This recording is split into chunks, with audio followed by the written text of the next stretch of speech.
So అదేవిధంగా ఈ మధ్యకాలంలో చూస్తున్నాను ఆఫీసర్స్, ఇంతకుముందు కూడా నేను చెప్పినాను, వైసీపీకి అంటగాని వాళ్ళని లేకుంటే ఆ గవర్నమెంట్లో పనిచేసినారు అనేది ఫస్ట్ టైం నాకు తెలిసి 3 IPSల మీద ఈ విధంగా కేసెస్ అనేది రిజిస్టర్ చేయడం అనేది. సో ఆ విధంగా గవర్నమెంట్ మీద 3 కేసులు 3 IPSల మీద రిజిస్టర్ చేసినారంటే ఒక కొత్త సిస్టమ్ని ముందుకు తీసుకొని వస్తున్నట్టు నేను అనుకుంటున్నాను. కొత్త పద్ధతిని తీసుకొని వస్తున్నాడని నేను అనుకుంటున్నాను. ఎందుకంటే ఇది మంచి పద్ధతి కాదు.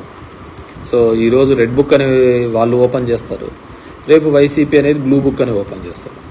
నలిగిపోయేది ఆఫీసర్లు, ఉద్యోగస్తులు. సో ఎక్కడైనా కానీ ప్రభుత్వం యొక్క ఆలోచన విధానాన్ని పెట్టి పనిచేస్తూ ఉండాలి. కానీ ఈ విధంగా రెడ్ బుక్ బ్లూ బుక్ అని డెమోక్రసీ అని చెప్పేసి పోతే డెఫినెట్గా బ్లూ బుక్ అనేది ఇప్పటికే తయారు చేస్తారు. ఆఫీసర్లలో ఒక వర్టికల్ డివిజన్ వస్తుంది. డివిజన్ వచ్చిన తర్వాత ఏమవుతుంది, డెఫినెట్గా ఇప్పుడు పనిచేయాలనుకున్న ఆఫీసర్లు కూడా ఏం కొద్దిగా ఎక్కువ చేసినా మళ్ళీ ఆ ప్రభుత్వం వస్తేనే మమ్మల్ని జైల్లో పెట్టడం, మమ్మల్ని మీద కేసులు పెట్టడం అనే ఒక భయం ఆఫీసర్స్లో కూడా వస్తుంది. అది అడ్మినిస్ట్రేషన్ కూడా మంచిది కాదు.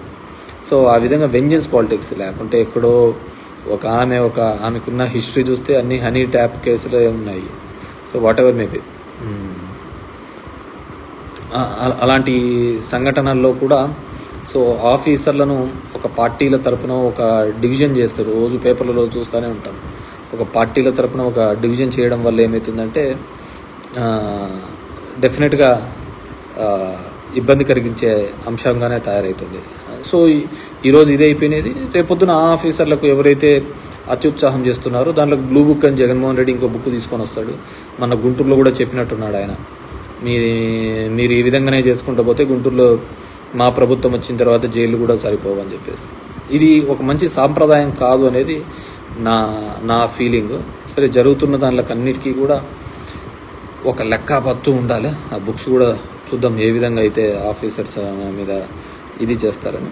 స్టిల్ అదేవిధంగా ఇప్పుడు జరుగుతున్నది కూడా ఈ 100 daysలో నా అబ్జర్వేషన్లో అయితే జగనన్న ఇంతకుముందు వారు రీసర్వే ఉండే టైటిలింగ్ యాక్ట్ వస్తానే అన్నీ తీసేస్తాము, అవన్నీ నిలిపేస్తాము అన్నారు. ఇప్పుడు ఏముంది, దాని మీద భూ సర్వే అని చెప్పేసి ఆంధ్రప్రదేశ్ భూ సర్వే అని పేరు మాత్రం మార్చడం జరిగింది. ఇలాంటివన్నీ ఊరికే నేమ్ సేకే తప్ప నిజంగా ఉపయోగపడే విధంగా ఇంతవరకైతే ఈ 100 daysలో అయితే ఏమీ జరిగినట్టయితే నేను అనుకోవటం లేదు. మంచికి ప్రభుత్వం అనేదో పెట్టారు టైటిల్. మంచి అనేది మనం మంచి చేస్తే జనమే చెప్తారు, దానికి ఏముంది కానీ అంత బాగుందని చెప్పేసి.